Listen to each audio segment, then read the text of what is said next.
Olá, tudo bem? Aqui quem fala com você é o professor Gustavo Gomes. Seja bem-vindo ao nosso canal. Para quem não sabe ainda, nós estamos atualmente com um projeto voltado para a Polícia Civil de Santa Catarina. Então estaremos gravando vídeos de direito, todas as matérias de direito, legislação institucional, direitos humanos, penal, processo penal, constitucional e raciocínio lógico matemático. Fechado? Então fica conosco, vamos caminhar junto à aprovação, a sua aprovação no concurso público aqui da Polícia Civil de Santa Catarina. Sem mais delongas, hoje nós vamos tratar sobre o direito penal, a primeira parte, a conceituação, as fontes, aonde ele se agarra e os seus princípios. Você que está vindo aí pela primeira vez, aqui na descrição tem uma planilha verticalizada do último edital de agente escrivão, onde eu botei de maneira organizada para que você possa ter um estudo mais normatizado, mais organizadinho, fechado? Obviamente, eu ressalto sempre que essa planilha ela não é uma planilha a ser que já está totalmente otimizada para o seu uso, você tem que dar uma otimizada nela, mas eu já dei um start inicial para você ali, está aí na descrição, fechado? Então vamos juntos. O que é o direito penal? O direito penal é o ramo do direito público que ele vai estudar o quê? Ele vai estudar as sanções penais e os crimes, ou seja, ele vai reprovar, vai dizer assim, determinada conduta não é aceita pela sociedade. Essa conduta a sociedade não aceita. Então, como que isso acontece? Lá nas origens, da onde que veio? O conceito de direito penal, ele vem, como está aqui no quadro para vocês, ó, de um aspecto material, de um aspecto formal e de um aspecto sociológico. No aspecto material, ele é algo que contraria a legislação. Então, o direito penal, ele normatiza a sua matéria, trata de condutas que são reprováveis pela sociedade. Já no seu aspecto formal, aqui nasce para nós, deixa eu pegar o pincelzinho aqui nasce para nós algo que já é bem comum, crime e contravenção. Aqui nasce infração penal. Infração penal que se divide em crime e contravenção. Todos dois, grande grupo, infração penal, crimes e contravenções. Aqui nós vamos estudar mais para frente, crimes de menor potencial, e aí são capitulados na lei das contravenções penais, e aqui os crimes, que também tem alguns que não atingem 2 anos de pena, e aí vão estar classificados como menor potencial ofensivo, mas isso é um assunto já mais para frente, mas só para ir dando plantando uma sementinha na sua mente para nós irmos já trabalhando a parte mais adiante do conteúdo. E nesse conceito formal vem infrações, que são crimes e contravenções. Então ele formaliza, ele estipula, ele bota numa forma dizendo isso é crime, isso não pode. Matar alguém, artigo 121 do Código Penal, é crime, certo? Então, praticar o estelionato ou subtrair coisa alheia móvel, artigo 155, estelionato 171, é crime. É crime porque a forma está lá escrito. Fechado? A gente vai esmiuçar isso mais para frente. E o aspecto sociológico, que trata dele de instrumento de controle social. Ou seja, o direito penal é um instrumento de controle social para que aquela pessoa que descumpra a normativa penal, aquilo que a sociedade entendeu como algo que não é aceito pelo convívio, pela comunidade, ele vai ser repreendido, e essa repressão, esse controle, essa forma de instrumento é o aspecto sociológico do direito penal. Certo? Tudo bem, professor. Entendi o que é o direito penal, entendi a sua conceituação, e agora eu só estou me perguntando da onde que veio isso, aonde que nasceu. Quando você está aí passeando, está num sítio e tem uma cachoeira, a gente sempre pergunta o quê? Da onde que ela nasce? Qual é a sua fonte? E aí a fonte do direito penal, deixa eu passar para o outro lado aqui, ó, ela pode ser material ou formal. Opa, peraí. Essa parte da matéria, ela é um pouquinho mais abstrata, mas a gente vai tentar explicar para vocês esmiuçadamente para que você possa entender. Então, olha só, material, fonte material. Essa fonte material é o nascimento, é um bebezinho. É um bebezinho aqui, ó. A fonte material é um bebezinho. Ó, o meu desenho é 0, né? É um bebezinho tomando a mamadeirinha aqui. É da onde ele nasce, da onde nasce a norma. E de onde nasce o direito penal? Para quem não viu a primeira aula de direito constitucional, tá aí na playlist para a Polícia Civil de Santa Catarina, dá uma olhadinha lá. A Constituição é a norma suprema. Então, o direito penal, ele nasce da Constituição. Lá no artigo 22, vai preconizar que a União é responsável por legislar sobre as normas penais. Então, essa fonte material, onde o direito penal se agarra, é aonde ela nasce, é lá da Constituição Federal. E a fonte formal, as fontes formais, é onde ele se abastece. É onde ele se abastece e bota para fora aquilo que ele quer dizer. Ele exterioriza o direito. Já as fontes formais, elas podem ser imediatas ou mediatas. Imediatas ou mediatas. Imediata, de pronto eu peço socorro para ela. Mediata, eu peço de maneira secundária. E aí há uma divergência doutrinária aí, porque antigamente se pensava que os princípios eram fonte imediata, agora eles já estão sendo classificados como fonte imediata. Então vou dizer para vocês assim, ó, hoje grava que fonte imediata do direito penal secundária é a doutrina. Os escritores, os doutrinadores que escrevem sobre direito, a gente se apega secundariamente neles. Imediatamente, quando eu tenho um problema penal que eu preciso resolver, imediatamente eu peço socorro para quem? Eu vou em qual fonte imediata?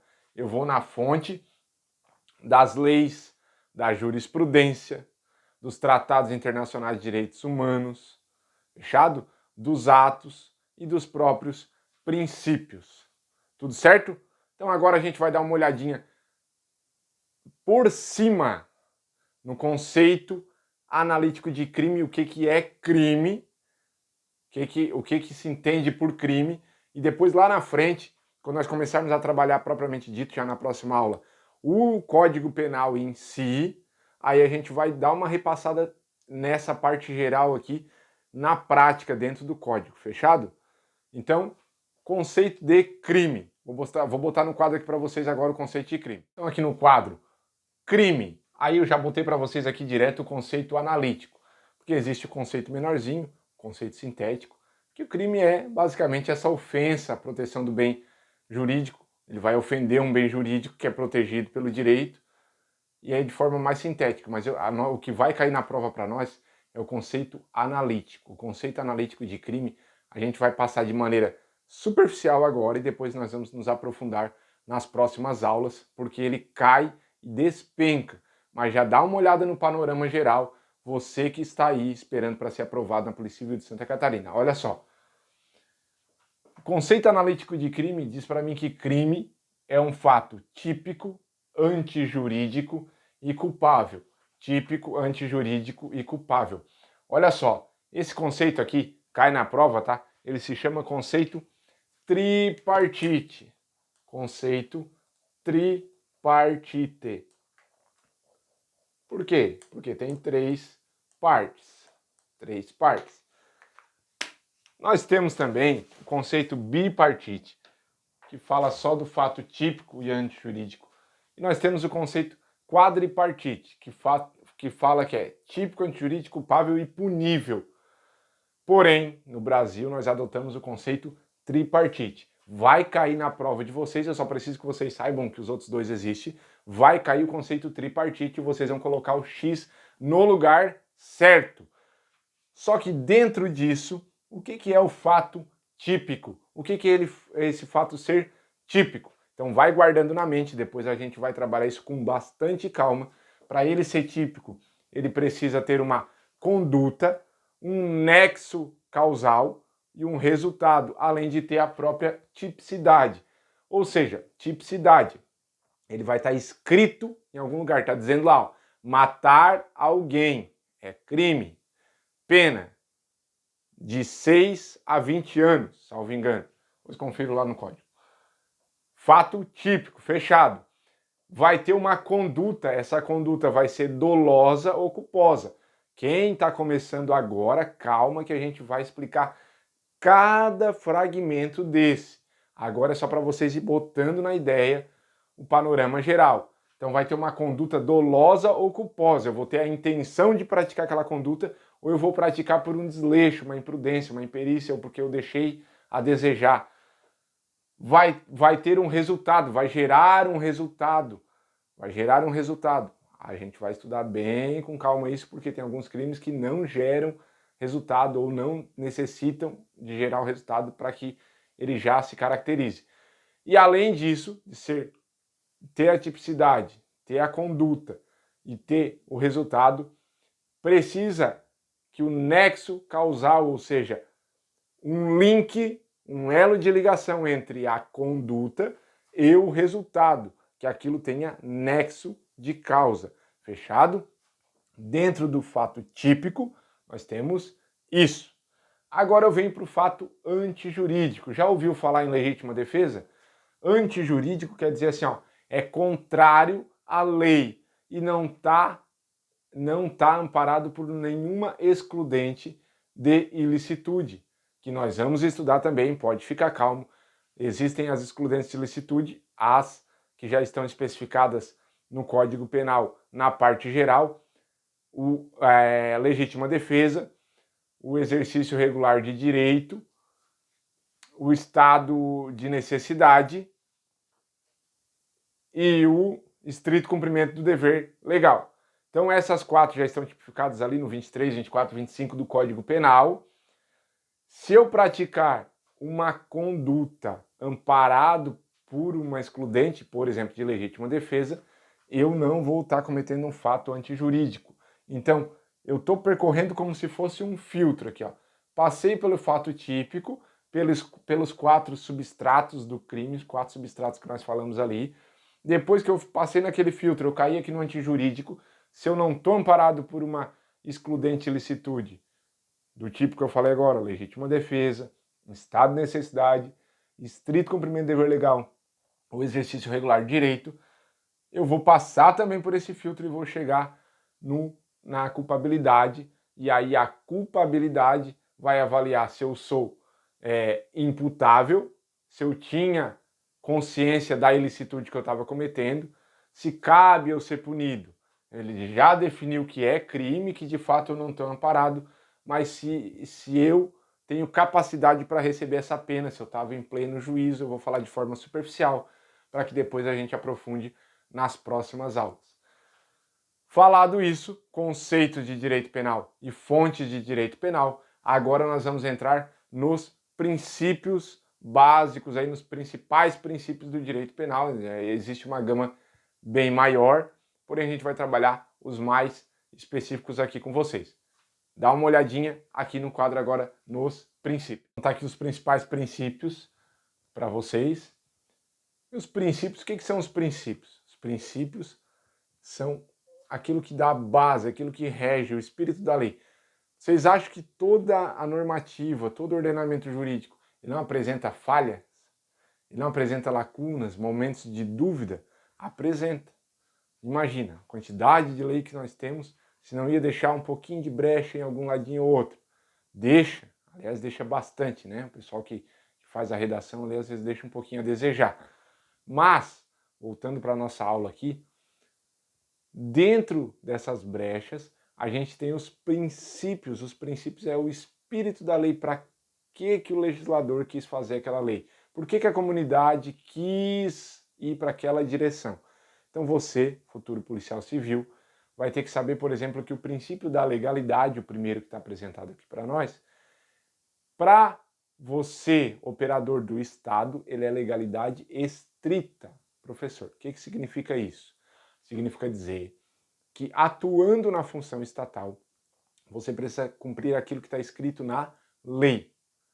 O cidadão, por sua vez, ele pode fazer aquilo que a lei não proíbe. Então é uma legalidade mais ampla. A nossa legalidade, a minha e a você, futura policial civil, futuro policial civil, é a legalidade estrita. Então vai estar, lá está explícito no Código Penal que não há crime sem lei anterior que defina, não há pena sem prévia cominação legal, e aí eu já entro no princípio da anterioridade, ou seja, para haver uma pena, para haver um crime, eu já tenho que ter previsão anterior. Eu não posso, depois que aconteceu, dizer assim, opa, agora é que isso aí é crime. Eu até posso, olhar aquele exemplo, aconteceu tal fato, e isso a sociedade não vai permitir que aconteça. Vamos transformar isso em crime? Vamos, porém é daqui para frente. Anteriormente, eu não consigo ir lá e enquadrar aquela pessoa no crime. Eu preciso cumprir o princípio da anterioridade legal, que aquilo já esteja previamente escrito. Seguindo aqui, temos a retroatividade da lei penal mais benéfica, ou seja, eu cometi um crime e já estou sendo punido. Vem uma lei posterior e torna aquilo não mais sendo crime. Então ela vai retroagir para me alcançar. Porque quando é para beneficiar o réu, beneficiar aquele que cometeu o crime, ela retroage. Quando é para em malefício, aí ela não retroage. Fechado? Vamos ver tudo isso na prática. Pode ficar calmo, é só para explanar aqui. Minha mão tá tudo vermelha que estourou o pincel na mão ali. E a responsabilidade pessoal? Opa, eu não posso dizer que o crime foi cometido pelo A e aí eu responsabilizar, por exemplo, o filho dele, o irmão dele. Não, a responsabilidade é pessoal, é para aquela pessoa. Além disso, eu tenho a intervenção mínima. O direito, ele é ultima ratio, ele é o último argumento de resolução do problema. Então, ele só vai agir quando ofender, no mínimo, um bem jurídico tutelado, protegido. E tenho a dignidade da pessoa humana, que essa caminha em todos os contextos aí que nós vamos estudar, que eu não posso ter tratamento desumano, degradante, eu tenho que ter, mesmo que a pessoa tenha cometido um crime, eu tenho que ter um tratamento justo, punir, mas ressocializar. Eu não posso tratá-lo de qualquer forma, quebrando com a humanidade dele, com a qualidade de ser humano. Fechado? Tem vários outros princípios, alguns constitucionais, outros infraconstitucionais, a gente vai estudando na prática, mas essa parte aqui, ela não cai tanto, mas pode cair, às vezes cai. A gente vai ver uns exercícios agora para ver como acontece isso na prática, na hora da sua prova, como você vai ter que resolver as questões. Dá uma olhadinha aqui. Então, olha só, galera, a questãozinha que está aparecendo aqui, de acordo com o Código Penal e as disposições sobre a aplicação da lei penal, assinale a alternativa incorreta. Está pedindo a incorreta. Vamos pegar nosso marca-texto aqui para a gente dar uma brincadinha aqui com a questão. Primeiro já se atenta a essa situação, está pedindo a incorreta, fechado. Não apenas sem prévia cominação legal. Opa, vimos lá. Não apenas sem prévia cominação legal. Isso aqui está certinho. É o princípio da anterioridade. Fechado? Ninguém pode ser punido por fato que lei posterior deixa de considerar crime, cessando em virtude dela a execução e os efeitos penais da sentença condenatória. Ninguém pode ser punido por fato que lei posterior, ou seja, veio uma lei posterior, ela deixou de considerar crime e aí cessa em virtude dela a execução e os efeitos penais da sentença condenatória, certinho. A lei excepcional ou temporária, embora decorrido o período de sua duração ou cessadas as circunstâncias que a determinaram, aplica-se ao fato praticado durante a sua vigência.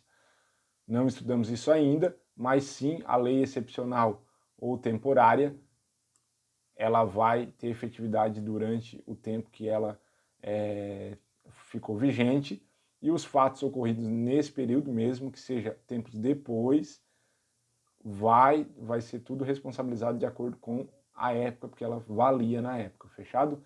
A letra D diz que a lei posterior, que de qualquer modo favorecer o agente, aplica-se aos fatos anteriores, salvo se decididos por sentença condenatória transitada e julgado. Opa! esse salvo aqui está errado, já achamos aqui a nossa resposta certa, a incorreta. Por quê? Por quê, professor? Porque a lei posterior, que de qualquer modo favoreceu a gente, ela retroage para beneficiar. Lembra que nós falamos? Retroage para beneficiar. E não tem ressalva. Mesmo que já esteja em cumprimento de sentença, ela retroage, vai lá e beneficia o réu. Não há crime sem lei anterior que o defina, não há pena sem prévia combinação legal, a junção da letra A com a letra E dá exatamente o artigo inicial lá do nosso Código Penal. Fechado? Vamos ver a outra questãozinha aqui que eu trouxe. Essa já é um pouquinho mais elaborada, mas só para vocês começarem a treinar um pouquinho mais forte. De acordo com o entendimento jurisprudencial do STF acerca dos princípios penais fundamentais, princípios, aí ele fala que a aplicabilidade do princípio da insignificância, que nós vamos ver com mais calma mais à frente, a gente nem trouxe ele hoje, deve ser analisado em conexão com os postulados. Então, insignificância deve estar em conexão com quem? Com a fragmentariedade e com a intervenção mínima. Por quê, professor? Porque a fragmentariedade, ela diz que o direito deve ser ocupado daquilo que causa o mínimo de lesão ao bem jurídico, ela caminha junto com a intervenção mínima. E a intervenção mínima, de fato, é isso que eu já falei.